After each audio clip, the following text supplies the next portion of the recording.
E hora nei ngā tini kāmera me ngā kai whakataki.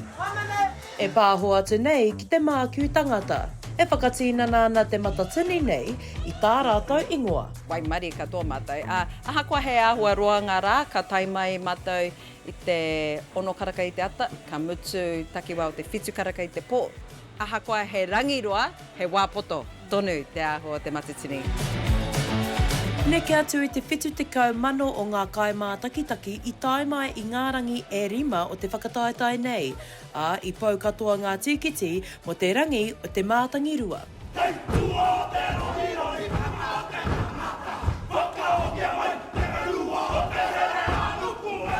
Mō te matatini, ko te matawainga o te pāhotanga, ko te whātoro atu ki ngā whānau, e mātaki mai ana i te kāinga.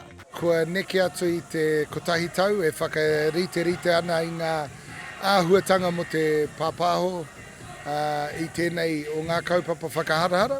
Nō reira, heka, kua roa e whakaro ana me pēhea te pai ake i ngā āhuatanga kato o muri. Kia noho rangatira te pāpāho o rite ki ngā mahi rungi te ātāmira. Me kira ko te taumata o ngā mahi ātoi, i rungi te ātāmira, ko te mea nui anō hoki kia pērā rawa te kaunga o te whakapāhotanga.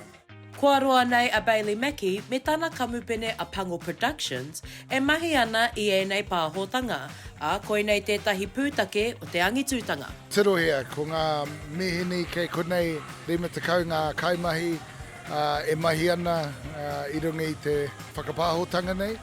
Nō reira, ki au nei, ko taku mahi, ko te kaihautu matua mo ēnei tu āhuatanga, koe nei te wā tuarima, taku wā tuarima ki tēnei kaupapa, nō reira ko Waimare au. Te eke hei kaihautu i tēnei waka whakahirihira mo tāua te Māori, o tira me te whakaro anō hoki kia tāua, o tira tātou e noho ana ki wāhi ke atu o Aotearoa.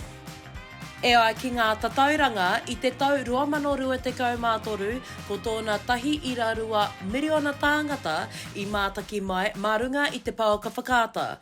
Ko tā wipere mita no te matatini, ko te whakaro nui kia whātoro atu ki te maria marunga i ngā paipāpāho papori me te whanaketanga o te pūmanoa tūhono. I think it's an innovative way to keep people engaged in the festival. Part of the reason for that too is that we've also got our new award, the People's Choice Award, Kohine Pōni Ka Aku Mahi Memorial Trophy. And whānau can go onto the app, they've got 3 votes and they're able to vote for their best item from the festival. So that award will be going out to that kapa who wins that at the prize giving on Saturday. Ahakoa ko te aronga nui ki ngā kaimā takitaki e ai ki a Mackie he wāhi anō ki te whakatipu. Kei te hia kai te ao ki o tātou taonga tuku iho, ko te haka tērā, ko ngā mahi kapaka, ko te waiata, ko te poi, ko rongo nui i te kapa opango, ia te kapa opango te haka, engari nui ke atu ngā taonga tāua te Māori i te haka. Ina ka aro mai rātou ki tēnei kaupapa, ka tino puare o rātou whakaro ki te ao Māori, ki tōna tāhua, kei te kite mai rungi i te ātāmira.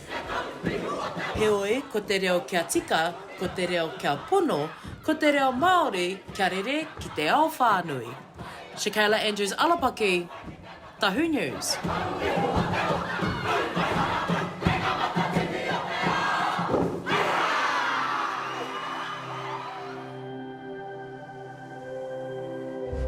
Ko te reo, te take.